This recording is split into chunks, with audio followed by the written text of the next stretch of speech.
গেঁড়ি গুগলি শুনলেই হয়তো নাক সিটকান অনেকে, কিন্তু এতে থাকা প্রচুর পরিমাণে ওমেগা 3 ফ্যাটি অ্যাসিড যা শিশুর মস্তিষ্কের বিকাশ এবং স্মৃতিশক্তি বাড়াতে সাহায্য করে।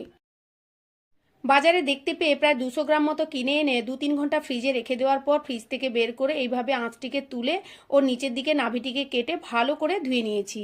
এই গুগলির আলু দিয়ে ঝোল করলে যেমন খেতে ভালো লাগে, তেমনি পালং শাক ও কচু দিয়ে ঘন্ট বানালেও দারুণ টেস্টি লাগে। পালং শাকগুলোকে কুচি কুচি করে কেটে নেওয়ার পর কচুগুলোর খোসা ছাড়িয়ে নুন হলুদ দিয়ে প্রেসার কুকারে একটা সিটি দিয়ে দেবো। কড়াইতে সর্ষের তেল দিয়ে ছাড়িয়ে ধুয়ে রাখা গুগলিগুলোকে দিয়ে দেব। সামান্য নুন হলুদ দিয়ে গুগলিগুলোকে ভালো করে ভেজে নেব।